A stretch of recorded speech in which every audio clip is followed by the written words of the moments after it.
Cantaloupe Friday was always a huge day to me when I was teaching in Star Lake, because I knew I couldn't leave until 3 o'clock, and I had a big drive. I always had the car packed and ready to go, and making my best possible time was always my priority. Hence, when Larry told me he needed a ride, I was nervous.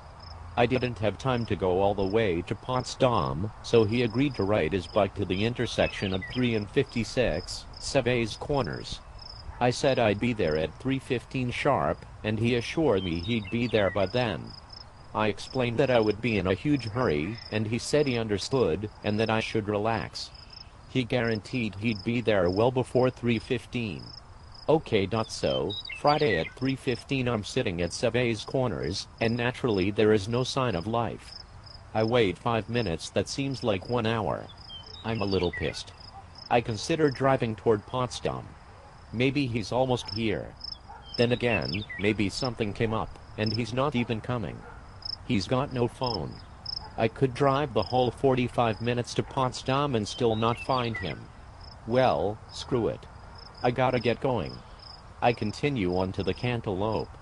I drive about 1/2 mile, and feel so guilty I turn around and head toward Potsdam. About 20 minutes later, 1/2 way to Potsdam, I see a scrawny guy leisurely pedaling his bike along the side of the road. I stop, and Larry is very happy to see me. I guess you could say he was the happier of the two of us. Now he wants to put his piece of shit bike in my car, so we can chain it to a tree at Sevres Corners for Sunday. It won't fit in my new Mustang. No problem, says Larry, give me 5 minutes and I'll take it apart. My God.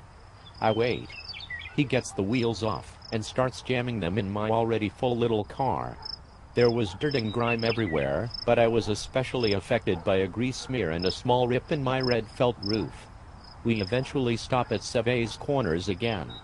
You could have set that bike on the side of the road, and no one would have touched it, even if they were looking to steal a bike. It looked like junk. I guess it was his prized possession, though, since he spent 10 minutes walking about 1/4 mile into the woods to chain it to a tree. Then, of course, he wouldn't want to assemble it on Sunday, so what better time than now? He comes out of the woods 25 minutes later. We were on our way at about 4:30. Apparently all this bike business made Larry hungry. About 1/2 way to the Cantaloupe, he produces a bag of chips from his bag with the flourish of a magician. I had no problem with any adult eating chips in the car, because an adult can eat them normally and leave no mess. Larry, however, did not eat these chips like an adult, but more like a rabid squirrel on acid.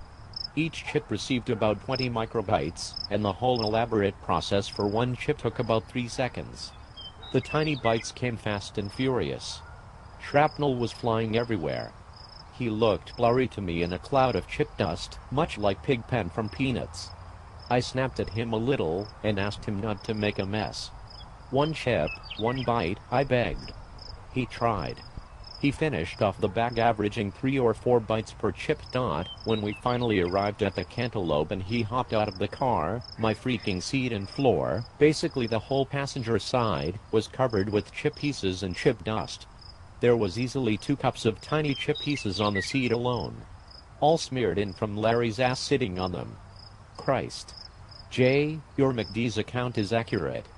He couldn't believe I was actually going in, and he just wanted to come in for the experience. I couldn't believe he was saying he'd never been in one. After ha-haing at the Happy Meal, I remember he was equally unbelieving of the extra value meal. Ha freaking ha.